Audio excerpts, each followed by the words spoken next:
Bonjour à tous, bienvenue dans cette session sur le développement pour Android TV. Je m'appelle Xavier, je bosse pour Intel à Paris. Et vous pouvez me retrouver sur Twitter, ph0b, mon blog ph0b.com et puis plus. Je suis développeur évangéliste chez Intel et je m'occupe d'aider les devs à améliorer leurs produits, leurs apps pour plusieurs plateformes. Donc déjà toutes les plateformes clients Android, donc tablette, téléphone et puis un petit peu de TV aussi. Et aussi, je fais pas mal de technologie RealSense sous Windows. C'est du tracking de mouvement en 3D, notamment. C'est un peu différent du sujet d'aujourd'hui, mais... Donc on va voir ce qu'est Android TV, donc la plateforme elle-même, le Nexus Player que j'ai apporté ici, donc, on a déjà joué avec pendant 15 minutes, vous étiez déjà un peu en avant dans la salle. Il marche. Comment créer ou adapter son application pour Android TV. Comment se passe la publication sur le store, parce qu'il y a 2-3 spécificités là-dessus. Et bon, à la fin, on fera question-réponse, mais vous pouvez m'interrompre vraiment à n'importe quel moment durant la presse, parce que je vais aborder des sujets assez différents sur toutes les étapes du dev jusqu'à la publication, donc n'hésitez pas à m'interrompre s'il y a un truc pas clair.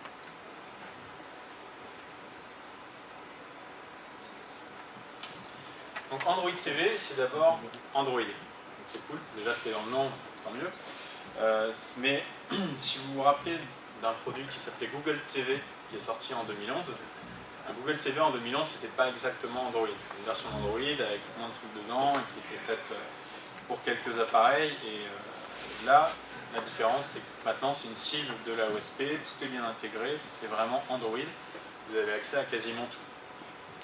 Android TV, c'est aussi un Chromecast. Donc on ne le voit pas, mais quand vous branchez Android TV à votre télé, ou quand vous avez un appareil Android TV, il marche aussi comme un Chromecast. Donc vous pouvez le voir depuis... vous pouvez faire du Chromecast Screen Mirroring, vous pouvez utiliser vos apps compatibles Chromecast avec, sans aucun souci. Donc c'est comme un Chromecast, sauf que là vous pouvez faire beaucoup plus, c'est-à-dire avoir des vraies applications Android complètes, donc, qui peuvent faire du streaming, des trucs avancés, et aussi des jeux, qui peuvent être des jeux casual qu'on trouve sur Android d'habitude, ou même des titres un petit peu plus orientés console, parce que là c'est plus courant d'avoir un gamepad attaché pas loin de sa TV que pas loin de son téléphone ou de sa tablette. Il y a une interface particulière sur Android TV qui s'appelle le Leanback Launcher. Le Leanback Launcher, en plus des Google Apps et du Play Store, donc, font partie des Google Mobile Services. Et donc le launcher lui-même ne fait pas non plus partie de l'AOSP. Donc Nexus Player, c'est le premier appareil Android TV. Donc j'ai eu la chance de bosser dessus un petit moment puisque dedans il y a un CPU Intel, donc un quad-core 64 bits,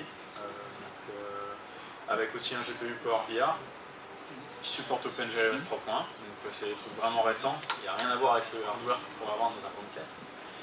Le CPU est 64 bits, par contre au niveau de l'OS, il n'est pas 64 bits parce que l'appareil lui-même n'a que 1 Go de RAM et 8 Go d'espace à la base. Donc avec 1 Go de RAM, le surcoût de faire tourner tout en 64 bits est trop important par rapport au gain. Et donc le kernel, lui, par contre, tourne quand même en 64 bits. Donc au niveau kernel, c'est bien optimisé 64 bits, mais tout le reste de l'OS tourne en 32 bits. Le prix à la base c'est 99 $. Il y aura peut-être un jour un prix à 1 €. Bon, je pense que je vais avoir cette question plusieurs fois, quand est-ce que ça arrive ici? Parce que là sur le Play Store, n'est pas disponible pour votre pays, comme pas mal de produits. À leur début, et ben je peux pas répondre. Le Nexus donc, est vendu avec une commande, une remote comme celle-ci, donc qui permet d'avoir juste des pads, bouton retour, play, pause et home. Home qui revient au Leanback Launcher, l'interface de base.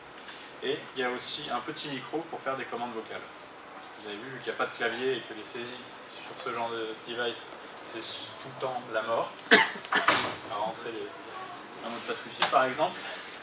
Là, le but c'est de le faire en vocal. Donc, pour le mot de passe Wi-Fi, ça sera dur de le reconnaître en vocal. C'est un super mauvais exemple. Le mot de passe Wi-Fi, vous ne le changez pas tous les jours, donc ça va.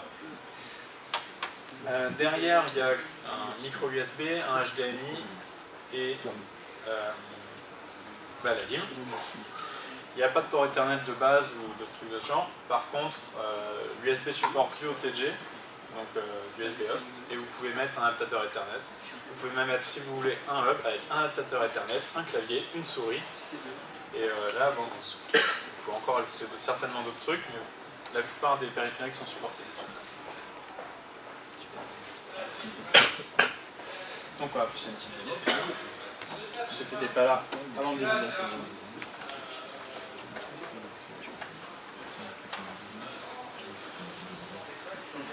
J'ai du VGA sur donc là vous voyez l'écran de veille, hein, comme sur un Chromecast, des photos positives.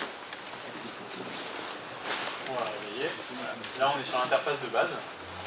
La première partie c'est une partie de recommandation. Les recommandations peuvent être poussées par n'importe quelle appli qui sont installées sur le périphérique. Donc là il y a YouTube qui me pousse des conneries. Je sais pas pourquoi, mais bon, c'est des recommandations qui sont censées être en rapport avec ce que je regarde. Play Movies.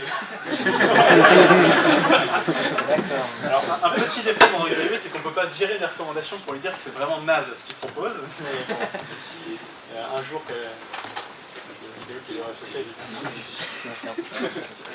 à iOS App Development, c'est tout à fait ce que je fais tous les jours. Après, vous avez les applications locales. Donc à la base, vous avez déjà le Play Store, YouTube, musique, etc. Vous avez aussi une partie jeu. Donc, quand vous installez un APK, il y a une propriété dans votre manifeste qui va être isGame, et elle peut être true ou false. C'est ce qui va déterminer si votre application apparaît dans apps ou games. C'est une première petite différence avec les devices Android habituels, d'avoir ces deux catégories dans le launcher. Alors, au niveau de l'interface, je vous montre un petit peu le store. Donc, toute appli Android n'est pas censé avoir une action bar, comme vous pouvez la retrouver sur tablette, etc. Donc, la navigation doit être faisable avec un D-pad, donc haut, bas, gauche, droite et validé, Enter. Donc, le Play Store, il est très facile à refaire, puisque Google fournit une support library qui leur donne à peu près les éléments que vous pouvez voir ici. Je vous expliquerai un petit peu plus en détail après. Donc le Play Store à la base, il vous montre des applis qui sont, on va dire, featured dans ces catégories. C'est pour ça que le scroll n'est pas infini. Ça s'arrête même assez vite.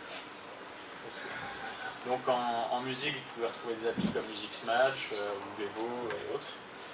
Les jeux sont séparés en plusieurs catégories. Les jeux qui peuvent se jouer à la petite télécommande, il y en a même pas mal.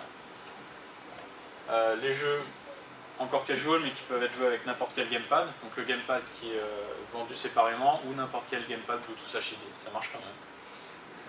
Et après, vous avez des jeux un petit peu plus action. Où, en général, les gens les vendent un peu plus cher.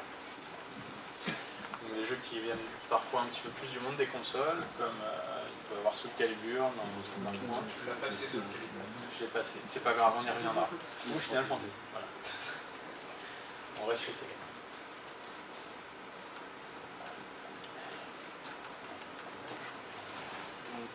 Le sample de base fourni par Google vous montre les éléments qui sont directement proposés. Donc là c'est un browse fragment, après vous pouvez avoir des design fragments. Vous voyez toute la navigation, évidemment c'est matériaux, vous avez les animations. Regardez, si on passe d'une icône à une autre, le background change. Dans n'importe quelle application vous pouvez implémenter ça, il y a un background manager qui le fait. D'ailleurs si je reviens sur Launcher, on peut jouer sur des recommandations pourries. Après, ça dépend un petit peu de la connexion internet. Il est censé loader une des vignettes. Voilà. Play Movies, il le fait, mais YouTube, là, il y a pas plus. Donc, sur le fond du launcher.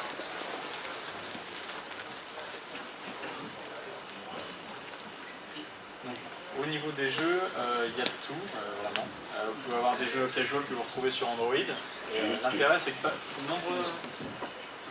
de nombreux de ces jeux implémentent les Google Play Services et donc vous pouvez avoir votre sauvegarde et continuer vos parties sur votre device, tablette ou téléphone, rentrer chez vous, continuer sur la télé et exposer votre score, ce qui est assez sympa. Quand c'est implémenté dans le jeu, bien sûr. Au niveau compte utilisateur, il n'y a qu'un seul compte associé à la machine, il n'y a pas de gestion multi-compte. C'est défendable, mais de toute façon dans le Play Store, vous inquiétez pas, même si ça démarre avec votre compte et tout, si vous voulez acheter quelque chose, il faut quand même re-rentrer le mot de passe de votre carte bleue, enfin de votre compte pour qu'il y ait accès à la carte bleue. C'est Lollipop qui tourne C'est Lollipop qui tourne, oui, tout à fait. Alors, à n'importe quel moment, vous avez la recherche, donc elle marche en vocal, donc vous appuyez sur le petit raccourci sur la télécommande, et là vous pouvez dire des conneries en anglais. Voilà.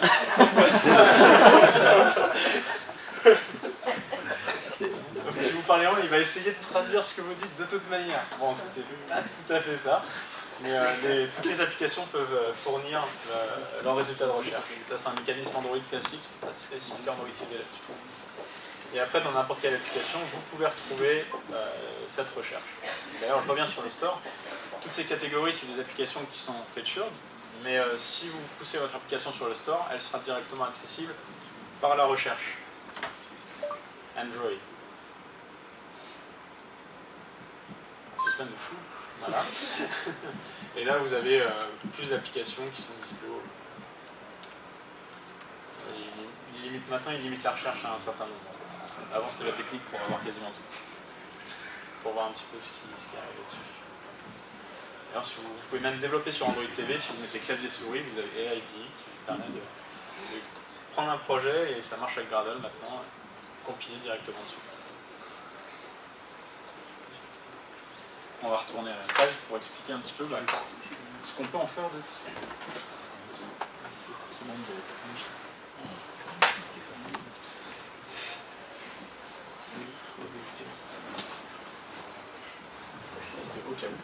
Voilà, alors comment on va développer là-dessus? Donc en gros, pour le minimum, ça tient vraiment sur une slide, un petit peu verbeuse, mais il y a 4 étapes. Déjà, soit déclarer une de vos activités qui passerait bien, soit créer une nouvelle activité que vous allez destiner à l'interface TV. Donc c'est une activité qui va devoir vous allez déclarer qu'elle reçoit la leanback intent, qui va être envoyé par le launcher de base. Il faut intégrer des assets spécifiques. Donc, vous avez vu sur la home, il y avait des petites bannières. Ça ne correspond pas vraiment à vos icônes Android de base. C'est à vous de fournir cet asset. C'est pas la mort. Hein. Après, il faut supporter bien sûr l'input sans touchscreen, si vous êtes sur une télé et que les constructeurs ne l'ont pas encore sorti celle-là, mais la plupart des télés c'est sans touchscreen et c'est depuis votre canapé de toute façon avec un D-pad. Donc il faut supporter la navigation au D-pad. Et enfin, à la base, vous pouvez avoir quelques ajustements à faire sur la tête de votre application, puisque vous n'imaginez pas utiliser directement la même interface sur votre téléphone que sur votre télé. En général, vous aurez un truc beaucoup plus épuré sur la télé. Tout ça, vous pouvez le faire directement dans votre app Android. Donc, fournir une nouvelle activity, des assets, etc. Ça ne va pas vraiment impacter votre APK de base. Donc, vous pouvez garder cette APK et implémenter la compatibilité TV. Après, vous pouvez aussi créer un APK totalement différent si vous pensez qu'il y a beaucoup de devs spécifiques pour TV et qu'à un moment vous pouvez diverger, c'est pas un souci. Dans tous les cas, vous pouvez avoir plusieurs APK ou un seul APK pour votre seule application sur le store. Donc l'application sur le store que les gens peuvent acheter et directement déployer sur téléphone, tablette ou TV, selon ce qui est associé à leur compte. Pour le leanback intent, donc le point numéro 1. Donc c'est tout simple, dans votre manifeste, vous ajoutez ou vous reprenez une activité déjà existante, et dans le intent filter, vous rajoutez. Donc elle va prendre le Android.intent.action.main, donc c'est le même que le launcher de base Android, sauf que la catégorie ici, ça ne va pas être launcher comme de base, ça va être leanback launcher. Après, donc au niveau assets, c'est juste la bannière que j'ai mentionnée. Donc c'est vraiment une banner, c'est le terme dans Android. Vous l'ajoutez soit, vous la référencez soit depuis votre activity qui reçoit la leanback intent, soit en global depuis votre application. Vous pouvez utiliser les deux méthodes, c'est un peu à vous de voir. Au niveau des guidelines sur la banner, elle doit inclure votre nom d'application. Simplement parce que dans ce launcher-là, les bannières sont directement affichées, il n'y a pas le nom de votre application qui est remis par le système. Donc vous avez plutôt intérêt à l'intégrer. Tout le monde ne connaît pas forcément le logo de votre app. Les banners ne doivent pas avoir de transparence, donc il va falloir choisir une couleur. Il faut déclarer Android Hardware Touchscreen à false. Après, une fois que vous avez dit que vous étiez capable de gérer des inputs sans touchscreen, il faut le faire. Donc testez votre application, soit dans l'émulateur, soit... bon, en fait, l'émulateur c'est peut-être le mieux. Et essayez de naviguer avec les flèches de votre clavier, quoi. Et donc, si jamais il y a des problèmes de focus et que vous avez besoin de l'ajuster, il y a tout ce qu'il faut sur Android pour le faire. Vous avez les propriétés Next Focus Down, Next Focus Up et Next Focus Left, Focus Right, qui vous mettez sur une vue, donc sur n'importe quel élément de vos vues, qui définissent quel est le prochain ID où aller lorsque vous faites gauche, droite, haut, bas. Donc c'est assez simple. Si vous avez besoin d'avoir le focus sur un élément particulier au démarrage, eh ben, dans ce cas, vous utilisez soit Request Focus en XML, soit Request Focus, pareil, mais en Java. Pour utiliser les Request Focus, il faut que l'élément à la base soit focusable. Ça, c'est pas toujours le cas, ça peut être ajusté. Après, si vous avez des vues totalement custom, donc pas de layout XML, etc., vous pouvez directement prendre les key events. Donc il faut regarder ce qui se passe. Il faut regarder les key codes d'IPad, up, down, left, right et center. Plutôt quand on fait des jeux. Donc pour l'interface, de manière globale, j'ai dit qu'il fallait surtout pas avoir d'action bar, de toolbar. Donc le mieux c'est déjà de commencer par hériter d'un thème qui n'en a pas à la base. Donc vous avez l'Android theme no title bar, donc vous pouvez l'hériter, ou sinon le theme.leanback, donc qui est le thème qui fait partie de la Leanback Support Library. Je vais parler un petit peu plus de la Leanback Support Library après. La Leanback Support Library, c'est une support library qui va vous donner des éléments que vous pouvez intégrer dans vos vues et qui sont déjà bien faits pour la télé. C'est des éléments très très complets.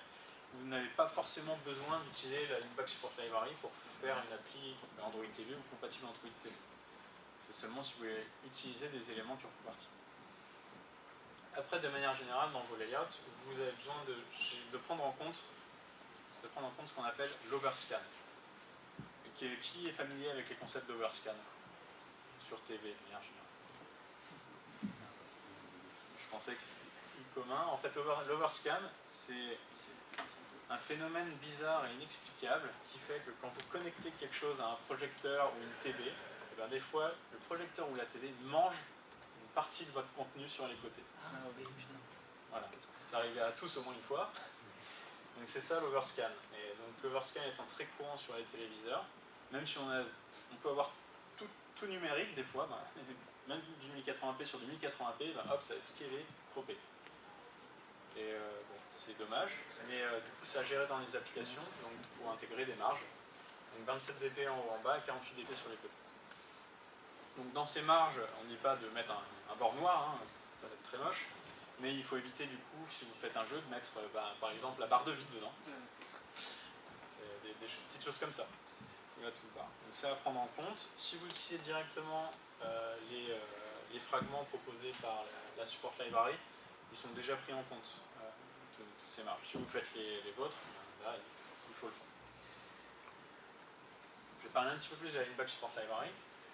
Donc c'est une support library et elle a besoin de l'API level 17 pour démarrer. C'est assez tard, la plupart des gens maintenant c'est WinAZK level 14 ou 15.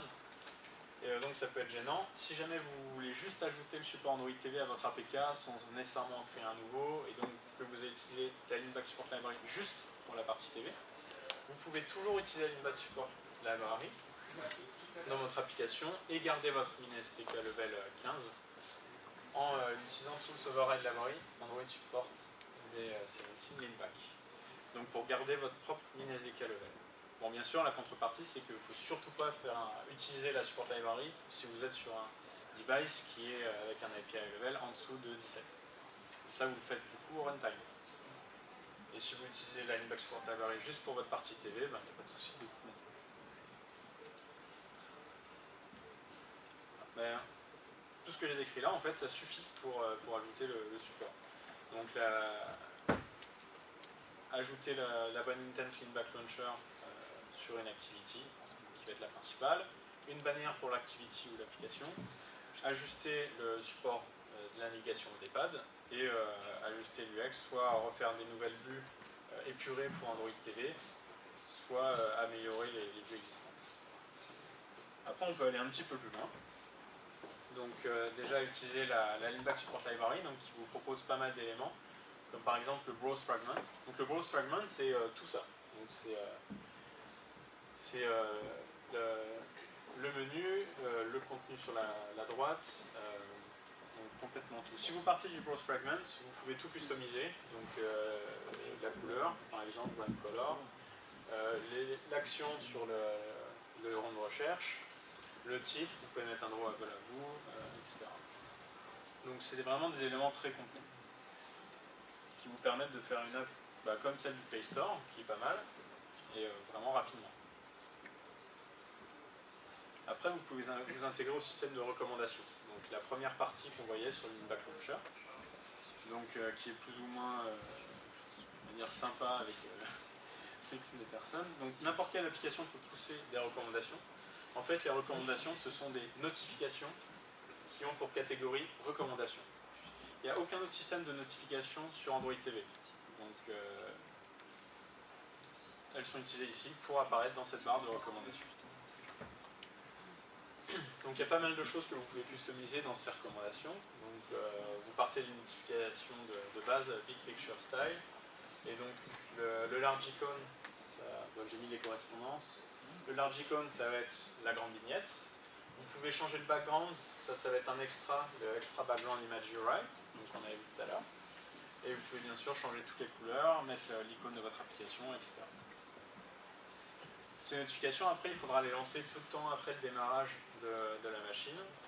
Et après, vous pouvez les faire tourner périodiquement, genre toutes les 30 minutes, donc, en utilisant le Alarm Manager. Après, le système de recherche que je viens mentionner, donc il y a la recherche globale. Vous pouvez vous y intégrer comme sur n'importe quel device Android, donc en déclarant les bonnes métadatas, Android App Searchable, en ayant un content provider pour la recherche. Et donc bon, tout ça, c'est dans les trainings, c'est assez long à expliquer, il faut juste le faire si vous voulez l'utiliser. Et après, si vous voulez la recherche dans notre application, donc vous avez vu le Browse Fragment ici, vous avez un Search Fragment qui vous permet donc, de montrer des résultats de recherche, donc, de la même manière que le fait le Browse Fragment, et qui est compatible avec le Speech Recognizer du système, donc pour que vous puissiez envoyer des requêtes directement depuis la télécommande.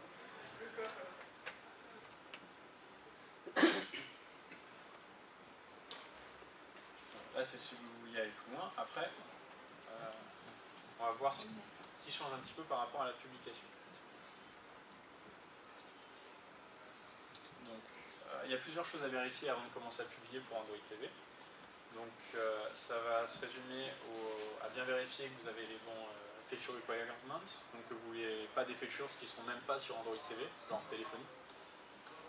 Après, il faudra bien sûr envoyer votre APK, envoyer les bons assets pour Play Store, et enfin, cocher une case dans la console développeur pour demander la publication sur Android TV. Et là, il y a une petite étape de validation manuelle. Mais c'est pas la mort, ne vous inquiétez pas. Donc, pour les feature requirements et metadata, donc déjà, je l'ai mentionné tout au début, donc pour apparaître dans la bonne partie du launcher, il y a la propriété isGame. Donc ça, il faut le mettre. Donc, dans Application, vous avez la propriété Android isGame. Si votre application est un jeu, vous la mettez sur tout. Est-ce que vous supportez les gamepads? Donc, si oui, donc vous déclarez Android Hardware Gamepad, vous mettez la feature request sur false si c'est pas obligatoire et true si c'est obligatoire. Si vous voulez supporter uniquement Android TV, c'est possible. Il y a une feature pour ça, elle s'appelle android.software.leanback. Il va définir que l'appareil cible a le Leanback Launcher Android TV, et donc c'est Android TV. Donc si vous mettez cette feature sur True, votre APK ne pourra pas être distribué sur des tablettes, des téléphones, etc. Après, il y a des features qu'il ne faut absolument pas demander si vous voulez pouvoir être distribué sur Android TV, puisque Android TV, la plupart des devices Android TV n'en disposent pas. Par exemple, GPS, donc ça, il n'y a pas. Caméra avec caméra autofocus, téléphonie, les sensors, donc accéléro, gyro, etc., ne sont pas là. De toute façon, honnêtement, ça tombe sous le sens, mais quand vous les utilisez déjà dans votre application et que vous ajoutez le support pour Android TV, c'est bien de dire, faut rejeter un coup d'œil, faire attention. Le NFC non plus n'est pas sur la machine. Touchscreen, c'est un petit peu le point numéro 1. et microphone n'est pas là. Alors ça peut paraître contre-intuitif parce que vous l'avez tous vu, il est là, du coup il est là, il n'est pas là. Donc Android TV, en tout cas sur Nexus Player, a la reconnaissance vocale intégrée, mais pas de microphone au sens software. Vous ne pouvez pas aller écouter vous-même ce qui passe par le microphone de la remote. Et du coup, la feature n'est pas disponible. Donc ça, c'est un piège assez sûr, on va dire. Parce que c'est facile de demander un record audio, on va parler dans la slide suivante. Donc voilà, un piège classique, du coup, c'est aussi de demander des permissions. Et quand on demande certaines permissions, ben, ça va dire au système Android que vous avez aussi besoin de certaines features. Donc si vous demandez, par exemple, un accès à la location int, Access File Location, et ben, automatiquement, votre APK il va être déterminé comme ayant besoin de Android Hardware Location.gps, pas sur Android TV. Pareil pour l'accès à la caméra, ça va déterminer que votre application a besoin de caméra pour fonctionner. Téléphonie aussi, et record audio qui va déterminer que votre application a besoin d'un micro pour fonctionner. Donc pour toutes ces features, si en fait vous n'en avez pas vraiment besoin, eh ben, il faut déclarer use features, la features et mettre require sur false. Ah aussi, si vous avez dans votre partie mobile de base une activity qui va être obligatoirement en portrait, eh ben, ça va aussi forcer votre APK à demander la fonctionnalité portrait. Mais là pour le coup sur TV il n'y a pas. On n'a pas la possibilité, il n'y a pas la gestion hardware du mode portrait sur Android TV, du coup ça aussi il faut le mettre sur false. Après, pour la solution de l'application, c'est tout simple. Pour cette partie-là, vous regardez si vous êtes à peu près compliant avec les guidelines. Vous envoyez votre APK, vos assets, donc la bannière que vous aviez déjà faite de toute façon, un screenshot qui n'est pas compliqué à faire, et après il faut faire un opt-in pour la distribution. Donc vous cochez Distribute sur App pour Android TV. Une fois que vous cochez Distribute sur App pour Android TV, il y a une validation manuelle qui est faite. Alors c'est pas quelque chose de très très sorcier, en gros ce qu'ils font c'est ils ouvrent l'application, ils prennent la remote et ils essayent de naviguer. Voilà, s'ils sont coincés dès là, vous êtes foutus, il va falloir renégocier. Et sinon, même si votre application est pourrie, ça devrait quand même passer. C'est assez ouvert comme système. Vu ce que j'ai vu passer, honnêtement, ça devrait aller. Il ne faut pas trop s'inquiéter sur cette étape de validation. On n'est pas comme chez certains autres App Store. Voilà, donc si vous êtes à peu près chanceux, vous avez coché, vous avez attendu au final quelques heures des fois. Moi c'était au tout début, donc c'était plutôt rapide. Et l'application est approuvée, et donc après vous pouvez la retrouver par la recherche sur le store, etc. J'ai mentionné que vous pouviez demander explicitement la feature android.software.leanback pour avoir un APK exclusif TV. Donc si vous faites ça et que vous voulez distribuer un APK différent pour TV et pour les autres devices, eh ben c'est possible de le faire pour votre application avec une seule entrée pour votre application dans le store, donc avec tous les ratings partagés, les mêmes clés, tout. Pour envoyer plusieurs APK, c'est une fonctionnalité très très connue sur le store, il faut passer en mode avancé et envoyer un nouvel APK. Et donc envoyer un nouvel APK qui soit différent du précédent, déjà en termes de support et en termes de numéro de version. Le concept de numéro de version est très très important ici, parce que le store, pour distribuer un APK sur n'importe quel device, il va regarder tous les APK qui sont compatibles avec le device et prendre celui qui a le plus gros numéro de version. De même que pour les upgrades, etc. Ça, c'est pas nouveau. Une fois que vous avez envoyé vos plusieurs APK, vous ne pourrez plus jamais de votre vie revenir en mode simple. En même temps, c'est pas très grave, honnêtement, la différence entre les deux n'est pas majeure. Il faudra en mettre qu'un. Et vous voyez dans votre console vos différents APK avec leur numéro de version en 1 et ce qui diffère entre eux en 2. Donc là, il y en a vers Leanback, donc dans Features, c'est marqué Android.software.leanback, alors que l'autre est marqué Android.hardware.touchscreen. Puisque c'est aussi la feature qui diffère entre les deux APK. Vous en faites un particulier pour TV.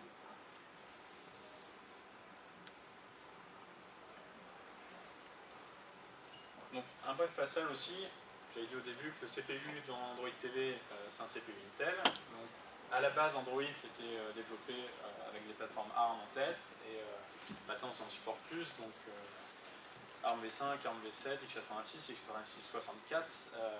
ARM v8 64, MIPS, MIPS 64, bon je crois qu'il y en a 7. Pas trop compté quand je parlais, mais ça doit être ça. Donc pareil, pour les devices x86, en fait depuis 2012-2013, il y en a de plus en plus sur le marché, donc c'est pas une target à ignorer. Après, quand vous faites que du Java, et de manière générale, vous n'avez pas grand chose à vérifier pour la compatibilité. Après, des fois, vous pouvez utiliser des librairies ou utiliser vous-même le NDK pour avoir des parties binaires compilées pour des types de CPU spécifiques. Donc même pour ces types de composants dans vos applis, même s'ils ont été faits pour ARM, ils tournent quand même sur x86, y compris le Nexus Player. Après, il y a quand même une petite pénalité parce que ça s'appelle de l'émulation, de faire tourner du ARM sur x86.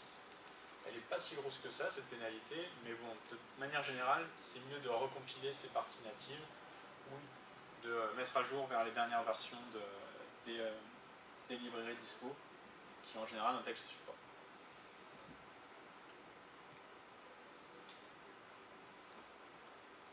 Le mec avec des glaces qui me filme, c'est intéressant. Donc, quand c'est vous-même qui utilisez le NDK, c'est très simple pour recompiler pour toutes les plateformes disponibles. Malheureusement, par défaut, ça ne le fait pas. Vous avez juste à modifier la variable app.abi qui se trouve dans le makefile application.mk. Donc, vous le mettez sur all, comme ça, vous déployez directement pour toutes les targets disponibles dans le NDK. Après, ça les met toutes dans votre projet, puis elles sont intégrées toutes dans votre même APK. Si jamais ça fait trop de poids à votre goût, vous pouvez toujours les séparer. Donc ici, vous aurez accès au slide, c'est juste une task Gradle pour générer un APK par architecture CPU. Et donc vous pouvez, une fois de plus, envoyer plusieurs APK sur le store. Alors ok, si vous voulez un APK par architecture CPU et par target device avec TV, etc., bon, ça peut devenir un peu embêtant. Donc c'est à vous de là-dessus sur votre politique de déploiement. Après, dans le futur, mais malheureusement après le Lollipop, il y aura des features qui permettent d'avoir un main APK et un APK par densité et ABI géré. Ça va être génial. Mais après le Lollipop. C'est un peu dommage. Ça s'appelle les pure splits. Pas un sujet. Bref, pour résumer, donc la soumission des applications sur le store, la possibilité d'avoir la petite checkbox, etc. Ça a commencé seulement le 3 novembre dernier, donc c'est encore super récent. Le catalogue se remplit quand même bien sur Android TV, mais il y a de la place. Et donc pour faire un peu la promotion de vos applications, etc., bah c'est génial d'avoir l'opportunité d'avoir le store qui n'est pas encore complètement complet pour proposer votre application, si il y a un sens à ce qu'elle soit sur TV. Le support Android TV, c'est pas forcément beaucoup de boulot à faire. Donc, si vous utilisez les vues de base Android, en gros c'est virer la toolbar et ajuster le contrôle des pads. Donc, et ajuster les feature requirements. Donc c'est des petites choses, ça prend vraiment pas trop longtemps. Donc quand il n'y a pas grand chose à faire, du coup, vous n'avez même pas forcément besoin de maintenir un APK supplémentaire. Et pour finir, donc quand vous visez des machines comme le Nexus Player ou même des tablettes ou téléphones Android de manière générale, c'est quand même mieux d'avoir une bonne compatibilité x86 si vous avez des parties binaires dédiées. Ne serait-ce que pour tester avec des outils comme l'émulateur ou Genymotion dans vos infrastructures. Ils sont elles aussi x86.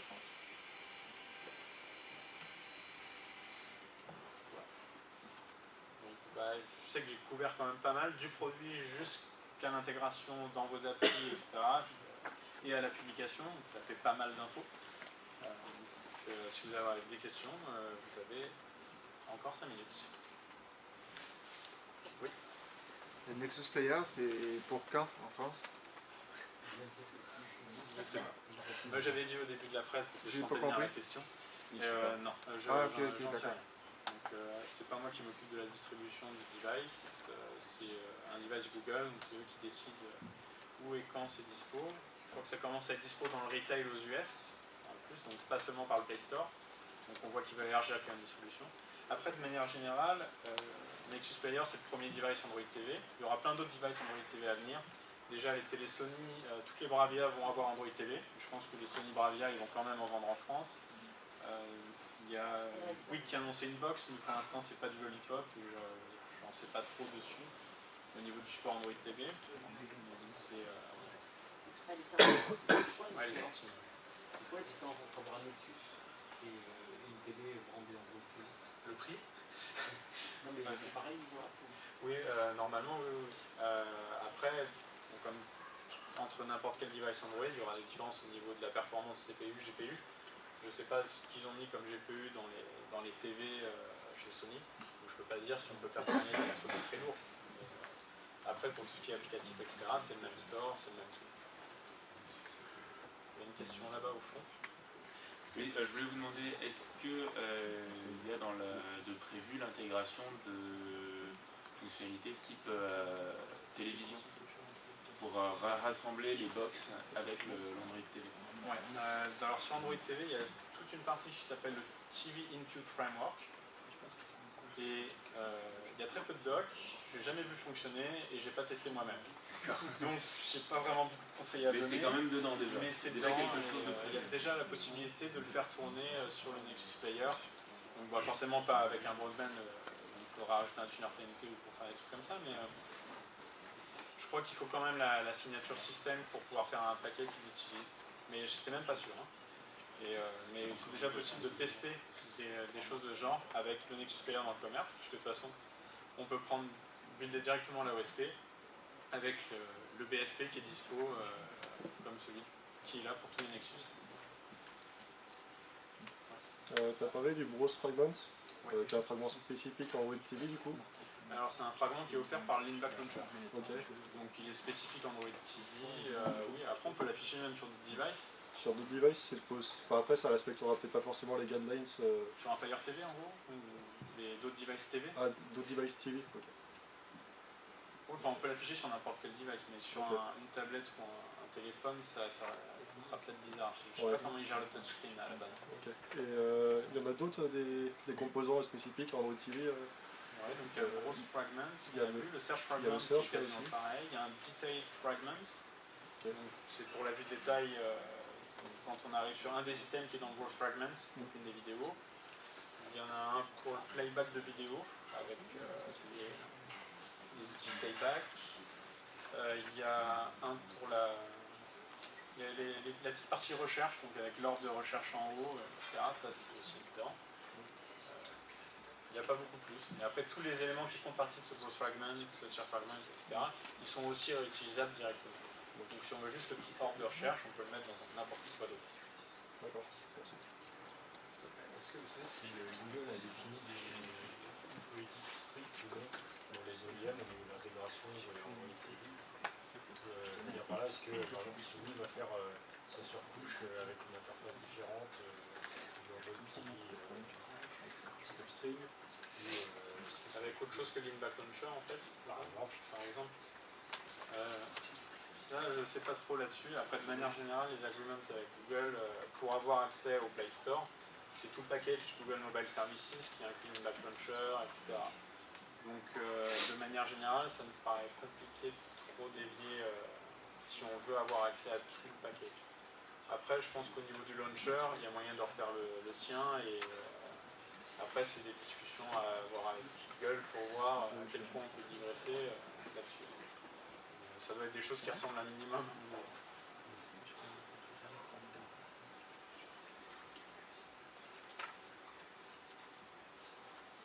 2 minutes 30, quelqu'un veut faire une partie? Je vais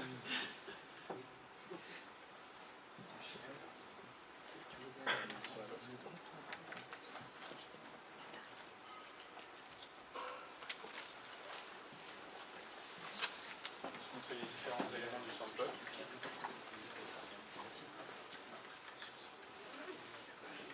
Le search fragment, le detail fragment il est là. Et pour voir une vidéo, du coup, le playback fragment.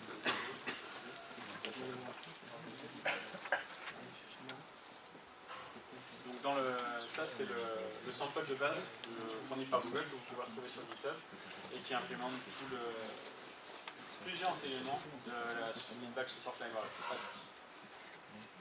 Et du coup ils se sont bien amusés parce qu'ils ont utilisé dedans en contenu, ils ont mis toutes leurs vidéos de 1er avril en fait. Donc voilà la fibre au pôle Nord. Le site Pigeon Rank.